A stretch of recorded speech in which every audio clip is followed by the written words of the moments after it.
마태복음 13장은 천국 비유장입니다. 천국에 관한 비유가 쭉 나열되어 있어요. 예수님께서는 자주 비유로 말씀을 하십니다. 비유로 말씀하셨어요. 예수님께서 비유로 말씀하신 이유가 있어요. 왜 비유로 말씀하시느냐? 설교하는 그 주제가 이해하기 어려운 주제이거나 또 매우 난해한 주제를 만날 때 예수님께서는 반드시 비유로 말씀하시면서 그 뜻을 쉽게 풀어서 우리들에게 들려주셨습니다. 예수님이 주로 비유로 말씀하시는 주제들은 이런 겁니다. 천국에 관한 주제들 또는 종말에 관한 주제들, 이런 주제들이 나오면 주로 비유를 가지고 말씀하셨어요. 열처녀 비유는 종말에 관한 주제겠죠, 그렇죠? 그런 비유를 통해 가지고 이 종말에 대해서 설명을 하시는 겁니다. 그럼 왜 천국과 종말에 대한 주제를 비유를 가지고 말씀하셨느냐? 이 천국에 관한 주제나 종말, 이 마지막 때에 관한 주제는 이 백성들이 이해하기가 쉽지 않기 때문이에요. 아주 어려워요. 여러분, 천국과 마지막 때에 관한 내용은 오해하기가 쉽습니다. 그리고 다소 어려운 주제들이 조금 있어요. 이단들 중에 이 천국과 이 마지막 때 종말을 잘못 다루어 가지고 이단이 된 종파가 상당히 많습니다. 특별히 신천지 같은 이단들은 이 비유풀이를 하잖아요. 그런데 이 천국에 대한 비유를 잘못 풀어버리는 겁니다. 종말에 대한 비유를 잘못 풀어버리니까 그들의 신앙이 왜곡되어 버린단 말이에요. 그러니까 여러분, 이게 이 비유를 잘 풀어야 돼요. 자, 그럼 천국에 대한 내용과 종말에 대한 내용이 왜 어렵느냐? 하나님 나라가 굉장히 방대하기 때문에 그렇습니다. 사람의 지각으로 이해하기가 어렵다는 거예요. 사람의 인식 속에 안 들어온다는 거예요. 그러니까 사람의 인식 속에 안 들어오기 때문에 사람의 말로 설명하기가 쉽겠어요, 어렵겠어요? 대답을 해보세요. 쉽겠어요, 어렵겠어요? 어려워요.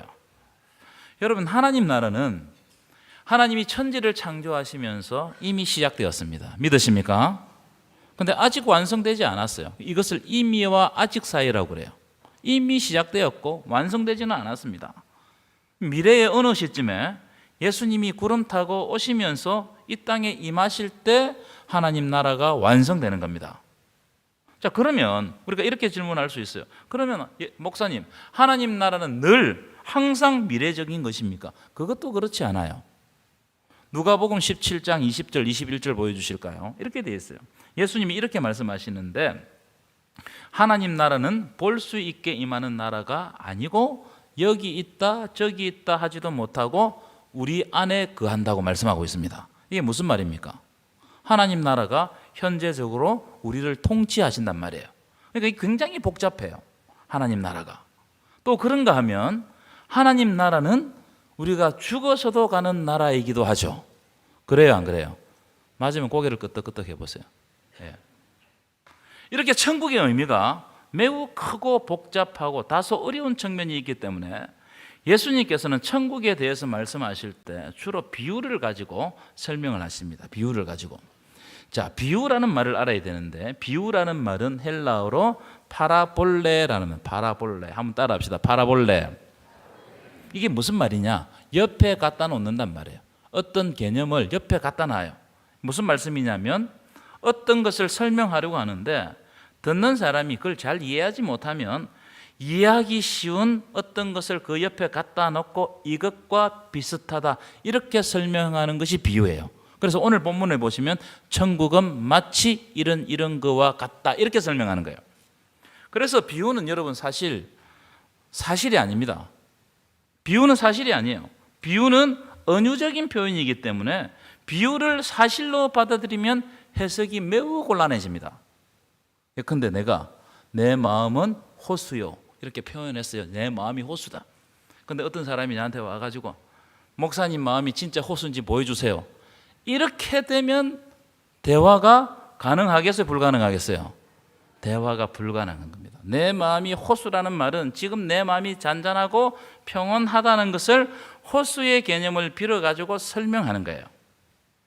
어떤 사람이 자기 아내를 너무 사랑해가지고 내 아내는 천사입니다. 그런 사람이 아무도 없겠지만 내 아내는 천사입니다. 이랬다고 칩시다. 그런데 그 말을 듣고 옆 사람이 당신 아내가 천사인지 증명해 보시오. 이러면 대화 자체가 어려워진단 말이에요. 이것은 비유로 말한 거예요. 비유로.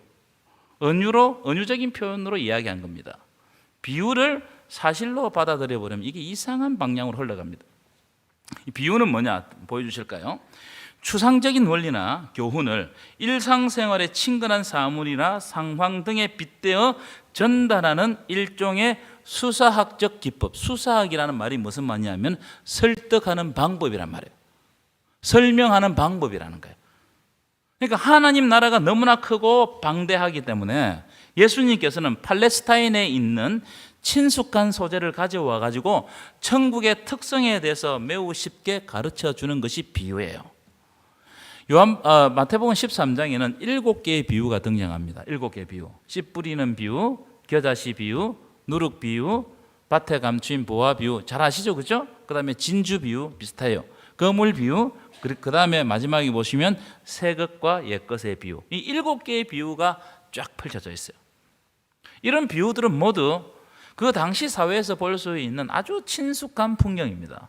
그래서 이런 익숙한 개념을 가지고 와가지고 천국의 특성 중에 하나를 설명해내는 겁니다. 천국은 마치 이런 것과 같다는 거예요. 그게 천국이 아니고 이렇게 설명할 수 있다 이 말이에요. 여러분, 천국에 관한 비유가 마태복음 13장에 하나가 등장하는 것이 아니고 7개 등장했다는 이 말은 천국을 하나의 비유로 정의할 수 없다 이런 뜻이기도 해요. 무슨 말이냐면 천국이라는 개념이 인간의 생각 속에 들어갈 수 없는 거예요. 매우 복잡하고 신비롭고 그리고 아주 큰 개념입니다. 자, 오늘 말씀 마태복음 13장 31절부터 33절 말씀 보십시오. 이 두 가지 비유가 나옵니다. 아주 특이한 비유라고 생각해요. 자, 무슨 비유냐? 겨자씨 비유와 누룩 비유입니다. 겨자씨 비유. 이 두 비유는 다른 이야기처럼 되어 있지만 주제는 같아요. 똑같은 이야기를 하는 겁니다. 그래서 이 두 비유를 일컬어서 쌍둥이 비유라고 합니다. 닮아 있다 말이에요. 닮아 있어요. 그러니까 똑같은 내용을 이야기한다는 겁니다. 주제는 뭐냐? 한번 따라합시다. 변화와 성장. 다시 합시다. 성장과 변화. 성장과 변화라는 주제를 가지고 있어요. 내용은 이래요. 여러분 잘 아시는 겁니다. 어떤 사람이 밭에 씨를 뿌렸습니다. 어떤 씨를 뿌렸느냐? 겨자씨를 뿌렸어요. 요즘 겨자씨 보셨죠? 그죠? 한번 보여주실까요? 제가 몇 번 보여드렸던 장면이지만 또 보는 것이 좋아요. 이 겨자씨 너무 작죠? 그죠? 배추씨도 작더라고요. 그죠? 아주 작아요.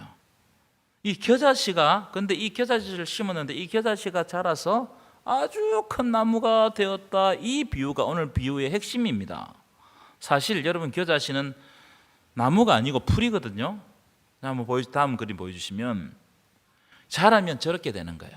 겨자씨가 저런 모습으로 자라는 겁니다. 왼쪽 거는 이제 우리가 일반적으로 겨자씨 이렇게 겨자 풀이 이렇게 자라는 거고, 왼쪽에는 팔레스타인에서 이제 자라는 겨자인데 겨자가 이렇게 막 나무처럼 이렇게 어떻게 되어 있죠? 덤불져 있죠. 그죠? 그게 특징이라고 그래요. 예수님께서는 이 모습을 보고 나무라고 표현하셨어요. 나무. 이 겨자씨 비유는 어떤 의미를 주느냐 하면은 이 작은 겨자씨에 머물러 있지 않고 하나님이 겨자씨 속에 심어 놓으신 가능성 때문에 이 겨자씨가 성장한다는 거예요. 이 작은 것이 성장한단 말이에요. 그래서 풀보다 훨씬 더 크게 성장해서 나무가 되고, 나무가 되니까 공중의 새들이 날아와 가지고 여기 와서 집을 짓는다는, 깃들인다는 거예요. 공중의 새들의 안식처가 된단 말이에요. 많은 사람들에게 좋은 영향을 미친단 말이에요. 이 작은 겨자씨, 조그마한 이 겨자씨의 한 씨가 엄청난 영향력을 발휘한다 이 말이에요. 아까 말씀드렸죠. 겨자씨가 눈에 보일랑말랑하는 그런 작은 겨자씨 아니겠습니까? 그런데 새들이 둥지를 틀 정도로 큰 변화, 역사의 큰 변화를 이뤄내는 것이 바로 천국이다. 이걸 이렇게 설명을 하고 있는 거예요. 누룩 비유도 똑같아요. 마찬가지입니다. 어떤 여자가 가루 서말 속에 누룩을 넣었습니다. 가루 서말은 요즘으로 환산하면 약 40리터 정도 되는 거라고 그래요. 밀가루 40리터 양이 굉장히 많죠. 그죠? 이 양이 얼마 정도 되느냐 제가 찾아보니까 약 100명 가까운 사람들이 빵을 만들어 먹을 수 있는 양이 이 정도 된다고 그래요. 잔치할 때 어떤 사람 집에 잔치가 열리면 이 정도 양을 소비한다고 그래요. 그러니까 아마 이게 이 누룩 비유는 잔치 비유와 비슷한 거예요. 그런데 이렇게 많은 밀가루 속에 약간의 누룩을 넣었더니 이 밀가루가 어떻게 되었다고요? 몇 배로 부풀러 오르고 맛도 달라지고 이렇게 질적인 변화가 일어났다 이 말이에요. 그래서 어떻게 되었을까요, 여러분? 성경에는 기록되지 않았지만 이 누룩 때문에 우리가 상상해 볼 수 있어요. 이 누룩 때문에 잔치에 온 사람들이 배불리 먹고 행복했다는 거예요. 아마 그게 그 내용이 이 누룩의 비유 속에 들어있다고 생각합니다. 아주 놀라운 변화를 일으킨 겁니다. 다시 말하면 적은 누룩이 변화와 성장을 통해서 아주 큰 일, 사람들을 행복하게 하는 질적인 변화를 이루어냈다는 거예요. 여러분, 이 두 비유가 뜻하는 것이 뭡니까? 천국은 아주 보잘것없는 거, 아무도 눈여겨보지 않는 미미한 것에서부터 천국이 출발하는 거예요. 천국은 아주 미미한 것에서 사람들이 눈여겨보지 않습니다. 천국의 시장은 마치 겨자씨와 같이 너무 작고 볼품없어서 사람들이 주목하지 않는 거예요. 왜요? 초라하고 미미하기 때문에 주목을 받지 못하는 겁니다. 누룩 비유도 마찬가지예요. 누룩은 밀가루 속에 있기 때문에 안 보입니다. 누룩 자체가 안 보인단 말이에요. 그러니까 천국의 시작은 사람들의 눈에 드러나지 않는 거예요. 예수님이 천국 되시는, 천국의 복음 되시는 예수님이 이 땅에 와도 사람들이 못 알아보는 거예요. 그래서 죽여버리는 거 아니겠습니까? 여러분, 우리도 마찬가지입니다. 우리가 말씀을 듣고 어떤 믿음의 결단을 가지고 헌신을 해도, 아무리 헌신을 해도 표시가 나요, 안 나요? 사람들이 알아줘요, 안 알아줘요? 안 알아준단 말이에요. 아무리 해도 사람들이 몰라줘요. 왜요? 미미하고 볼품없고 작고 힘이 없기 때문에 사람들이 눈여겨보지 않는다는 거예요. 천국은 그렇게 출발합니다. 천국은 그렇게 출발하지만 근데 그게 멈추는 것이 아니고 계속해서 성장하는 거예요. 성장해서 나중에는 감당할 수 없는 변화를 이루어내는 것이 바로 천국이다. 여러분 한번 생각해 보십시오. 세계 교회의 성장, 한국 교회의 성장, 한참 성장될 때 한번 보십시오. 처음 교회, 여러분 초대 교회는 너무나 보잘것없고 볼품이 없었습니다. 사람들이 숨어가지고 예배를 드렸어요. 처음에는 다락방에서 시작했어요. 그런데 지금 어떻게 되었냔 말이에요. 너무나 보잘것없어가지고 로마 당국이 신경도 안 썼습니다. 그런데 어느 순간 성장하기 시작하는데 엄청난 변화, 엄청난 속도로 변화되더라. 왜냐하면 그 속에 하나님이 하나님의 가능성을 심어두셨기 때문입니다. 믿으십니까? 그래서 이 겨자씨가 원래의 모습은 사라져버렸어요. 누룩의 원래의 모습은 사라져버리고 완전히 질적으로 다른 변화를 만들어내버린다는 거예요. 다시 말하면 아무도 알지 못했던 신비한 변화를 겪게 만들어가지고 우리가 상상할 수 없는 큰 성장을 이루어내는 것이 바로 천국이라는 거예요. 여러분 삶 가운데도 이런 놀라운 변화가 일어나기를 간절히 축원합니다. 요셉을 한번 보세요. 요셉을 37장 읽어보면, 창세기 37장 읽어보면 요셉은 참 형편없는 사람이었어요. 고자질쟁이였습니다. 그래서 형들에게 미움을 받는다고요. 아버지에게 사랑을 독차지 받으니까 이 아이가 가가지고 형들의 잘못을 시시콜콜 아버지에게 일러바치는 아이였습니다. 형들이 볼 때, 요셉을 볼 때마다 재수가 있겠어요? 재수가 없겠어요?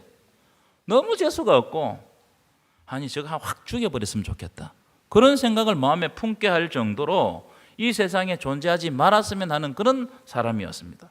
그래서 딱 때가 되니까 어떻게 했다고요? 죽이려고 하다가 노예로 팔아 넘겨버렸어요. 얼마나 미웠으면 그렇겠습니까? 자기 형제인데. 자, 그런데 한번 보십시오. 그 다음 장면들을 쫙 보면 노예로 팔린 요셉이, 이 버림받은 요셉 아니겠습니까?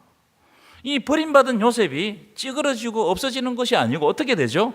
하나님 안에서 믿음으로 계속 성장하는 장면들을 우리에게 보여주는 거예요. 그래서 성장하는데 어느 날 갑자기 애굽의 총리가 되고, 애굽의 총리가 되고 난 다음에 그 땅 가운데 기근으로 말미암아 모든 사람들이 다 죽어야 되는데 하나님이 요셉을 통해서 온 세계를 구원하시는 놀라운 변화를 일으키시더라는 거예요. 아멘이십니까? 무슨 말이에요?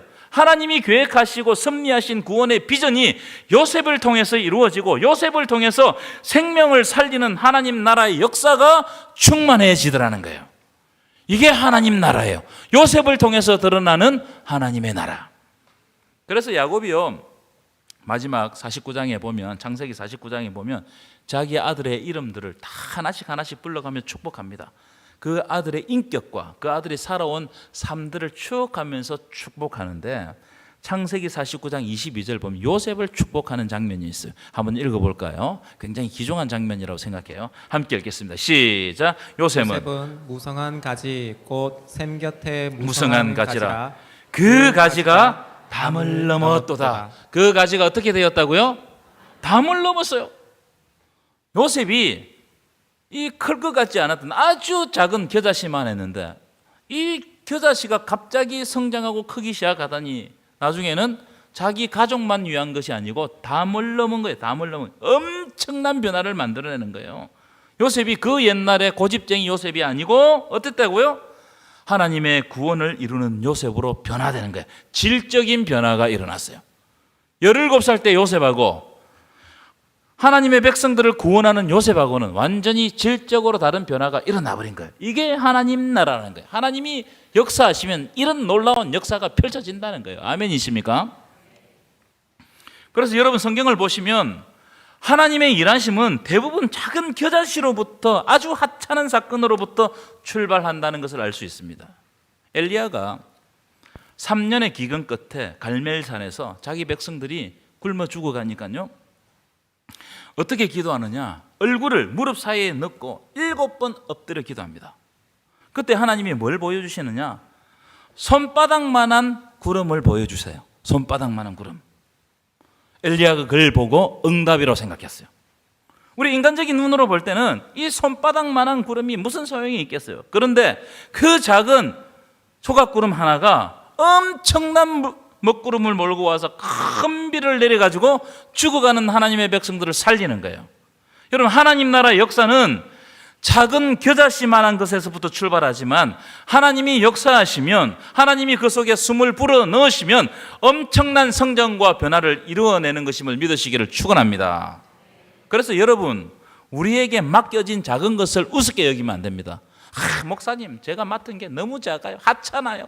제가 하는 게 너무 할 일이 없어요. 여러분, 그거 우습게 여기면 안 됩니다. 하나님 나라가 거기서부터 출발한다는 거예요. 거기서부터 출발하는데 나중에 결과는 내가 상상하지 못한 결과가 확 이루어지는 거예요. 오병이어 기적 보십시오. 처음부터 여러분 많은 떡과 고기를 가져와가지고 나눠준 게 아니잖아요. 어린 아이가 작은 도시락을 가져왔어요. 자기가 먹어도 모자랄 만한 그런 도시락을 가져왔어요. 그런데 그 도시락을 예수님이 손에 올려질 때 예수님이 축사하시고 난 다음에 나누어 주었더니 놀라운 일이 발생했는데 5,000명이 먹은 것은 물론이고 12강주를 남겼어요. 한번 보십시오. 너무나 작은 도시락, 그 어린 아이가 먹어도 배고플 그 도시락이 어떻게 됐어요? 예수님에 의해 사용되니까 하나님 나라가 이루는데 남겨지는 12강주리가 남는 놀라운 역사가 일어났다 이 말이에요. 12강주리는 하나님의 백성들을 의미하는 거예요. 여러분, 하나님 나라의 시작은 큰 것에서부터 시작하는 게 아닙니다. 작고 보잘것없고 보이지 않는 것에서부터 시작되는 거예요. 그래서 여러분, 여러분의 작은 헌신, 여러분의 작은 섬김, 이것이 하나님 나라의 큰 역사를 만들어낸다는 사실을 믿으시기를 축원합니다. 여러분 있는 자리가 정말 복된 자리예요. 그래서 나중에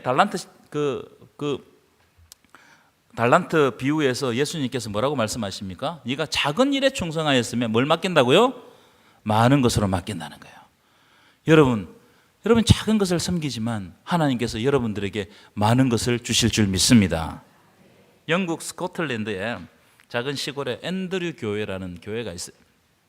이 교회에 다니는 작은 조용한 소년 하나가 있었는데 이 작은 아이가 주일학교에서 어느 날 이런 설교를 듣습니다.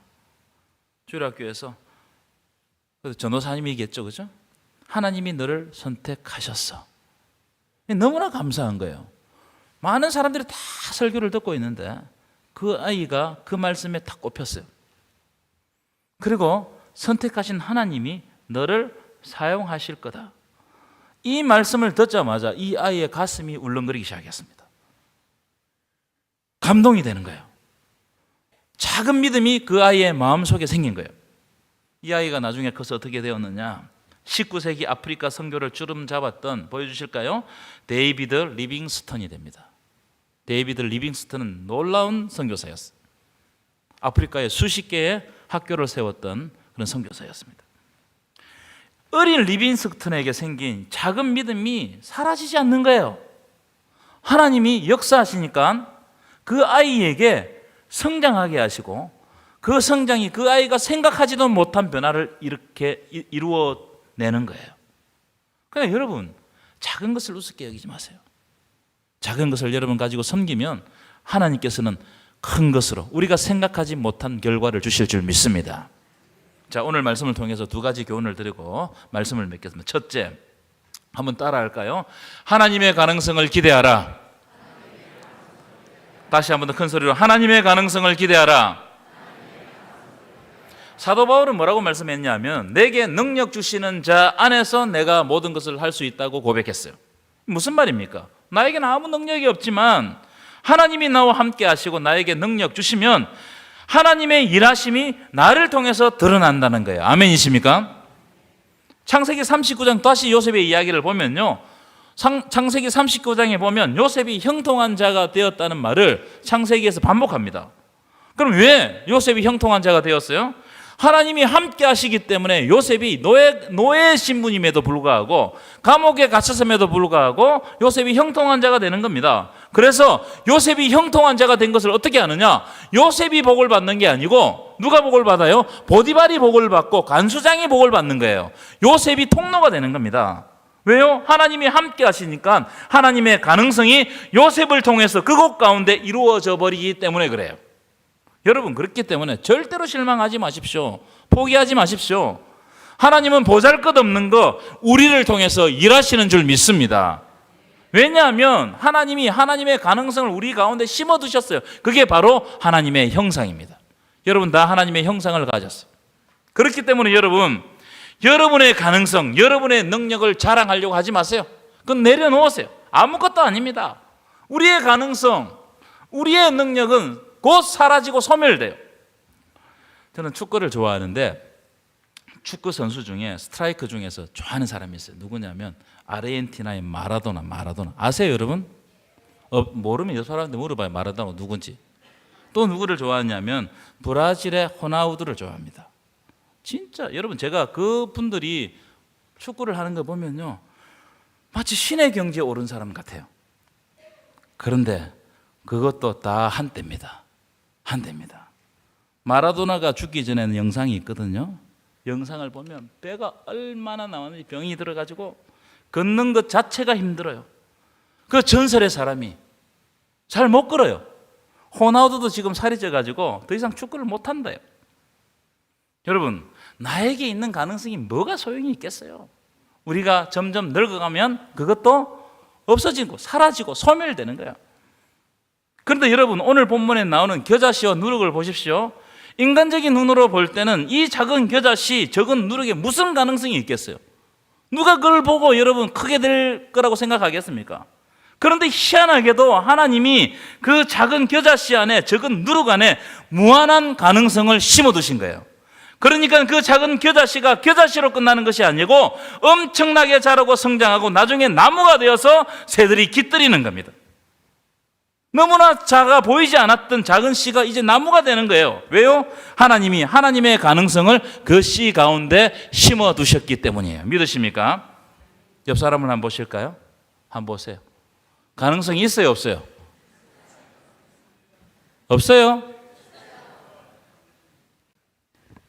목사님, 저는 이제 늙어가지고 전혀 가능성이 없습니다. 그렇게 이야기하실 분들도 있습니다. 그렇죠? 우리의 몸은 후패해지니까. 그런데 성경을 보십시오, 여러분. 예수님이 초림하실 때, 아기 예수님으로 오실 때 예루살렘에 수많은 사람들이 있었지만 아기 예수님을 성전에서 만나고 아기 예수님을 안고 축복했던 사람은 늙은 시므온과 안나였어요. 아무도 그 두 사람을 눈여겨보지 않았습니다. 그런데 그들이 평생 동안 메시아 보기를 사모하고 기다리고 성전에서 기도할 때 하나님이 예수를 보게 하고 예수를 앉게 하고 예수님께 축복하게 했어요. 믿으십니까? 여러분에게는 가능성 없지만 하나님이 함께 하시면 하나님께서 은혜를 주시는 거예요.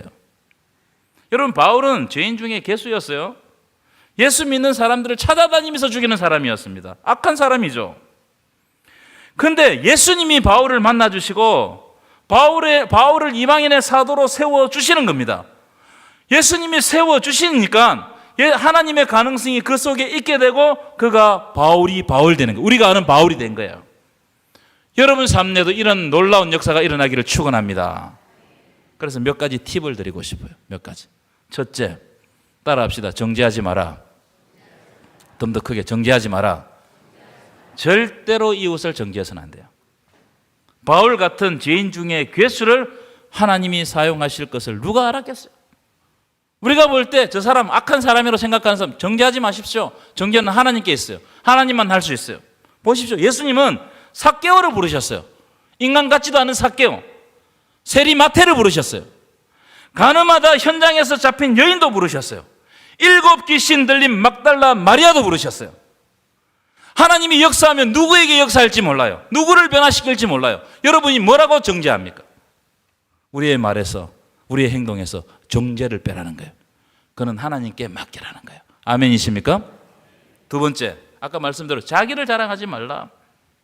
자기를 자랑해서는 하나님 나라 역사를 맛볼 수가 없습니다. 내가 커지면 하나님 나라가 못 드러나는 겁니다. 하나님 나라의 역사는 오직 믿음에 의해서 이루어진 나라입니다. 믿으십니까? 그래서 어떻게 하라고요? 작은 것이지만 믿음으로 겸손하게 순종하라는 거예요. 따라합시다. 믿음으로 겸손하게 순종하라. 세 번째, 저 이 대목을 좀 강조하고 싶어요. 다음 세대를 주목하라. 따라합시다. 다음 세대를 주목하라. 여러분, 우리 다음 세대들 중에 누가 모세가 되며 누가 사무엘이 되며 누가 다윗이 될 줄 누가 알겠어요? 누가 알겠어요? 여러분, 다윗은 제가 지난주 말씀드렸죠. 막내라는 표현은 하찮은 존재라면 하찮은 존재.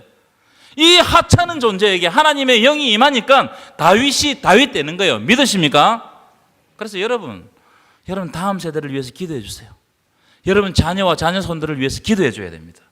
하나님, 우리 다음 세대 아이들이 하나님 나라에서 요셉처럼 사무엘처럼 다니엘처럼 성장하게 하여 주옵소서.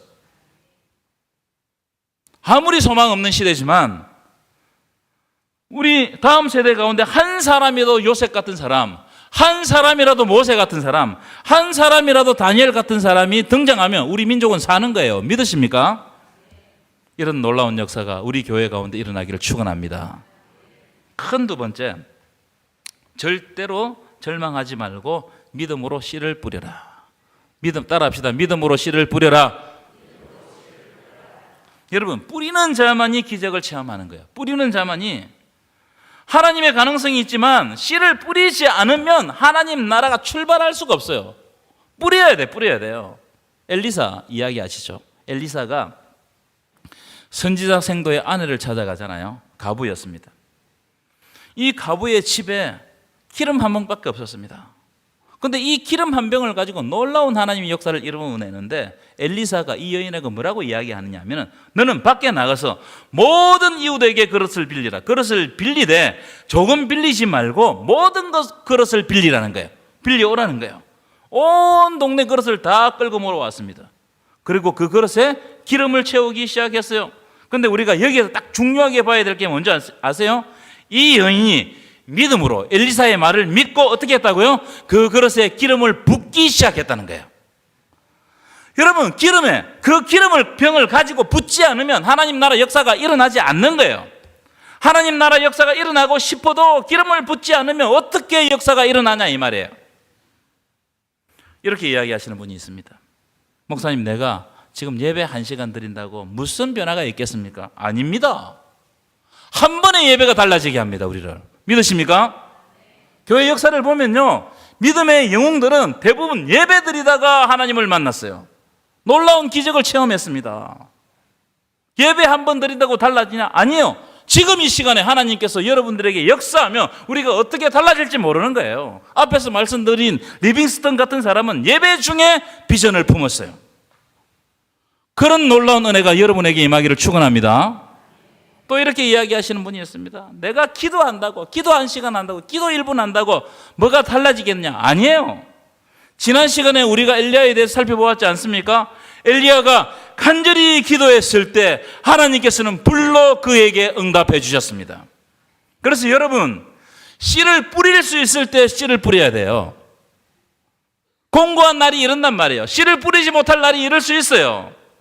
여러분, 우리가 씨를 뿌리면 자라게 하시고 열매 맺게 하는 존재는 인간이 아닙니다. 성장과 변화를 가져오는 것은 내가 할 일이 아니에요. 하나님이 하십니다. 그래서 나의 임무는 뿌리는 거예요. 그저 뿌리는 겁니다. 하나님은 자라게 하시고 결과를 주시고 하나님께서 책임져 주신다는 것을 하나님께 맡기고 우리는 어떻게 해야 된다고요? 지금 이 시간에 성실하게 뿌릴 뿐입니다. 믿으십니까? 시편 126편 보십시오. 126편 보면은 눈물을 흘리며 씨를 뿌리는 자는 기쁨으로 거둔다고 말씀하고요. 눈물을 흘리며, 여러분 왜 눈물을 흘리며 씨를 뿌리는 거예요? 씨 뿌리는 게 그렇게 쉽지 않아요, 여러분. 씨 뿌리는 것이 너무나 어렵단 말이에요. 환란이 많기 때문에. 그런데 사슴이 시냇물을 찾듯이 그런 갈급한 마음을 가지고 예배를 드려보라는 거예요. 예배 자리에 와보라는 거예요. 정말 마음을 다해서 엘리야처럼 한 자 한 자 하나님 앞에 인격적으로 기도해보라는 거예요. 여러분, 씨를 뿌리는 것이 중요합니다. 우리가 씨를 뿌리면 중요한 거 여기 있어요. 눈물을 흘리며 씨를 뿌리면 하나님이 기쁨의 단을 주신다는 거예요. 결과는 하나님께 있습니다. 미래는 하나님의 것입니다. 믿으십니까? 이게 바로 하나님 나라의 역사입니다. 여러분, 작은 겨자씨 하나만 보면 미미해서 뿌리기 싫죠. 내한테 가지고 있는 게 적은데 뭘 뿌리겠어요? 아니, 이걸 뿌린다고 뭐가 되겠습니까? 하지만 여러분, 믿음의 눈으로 겨자나무를 보는 사람은 씨를 뿌릴 수 있어요. 사과 씨를 뿌리는 사람은 씨를 거두기 위해서 사과 씨를 뿌리는 게 아니에요. 사과 씨를 뿌리는 사람은 믿음의 눈으로 언젠가 열릴 사과 열매를 상상하고 그걸 바라보는 거예요. 그때 씨를 뿌릴 수 있는 거예요. 그러니까 여러분, 지금 이 시간에 뿌리는 씨는 내가 알지 못하는 놀라운 역사, 놀라운 풍성한 열매가 맺힌다는 하나님을 믿고 씨를 뿌리는 거예요. 그래서 믿음은 인내가 필요합니다. 인내가. 우리가 씨를 뿌려놓고 상당 기간 동안 어떻게 기다려야 되거든요. 믿음은 인내입니다. 따라합시다. 믿음은 인내다. 좀 더 큰 소리로, 믿음은 인내다. 믿음은 인내예요. 인내할 때 열매가 맺는 거예요. 여러분, 씨 뿌리는 것을 멈추지 마시기 바랍니다.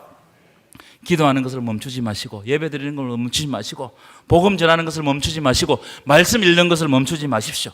언제 하나님이 역사하실지 어떻게 압니까? 하나님 나라가 우리 삶 가운데 어떻게 임할지 어떻게 압니까? 여러분, 믿음은 믿습니다 하고 말로 끝내는 게 믿음이 아니에요. 믿음은 하나님의 말씀을 믿고 도전하는 거예요.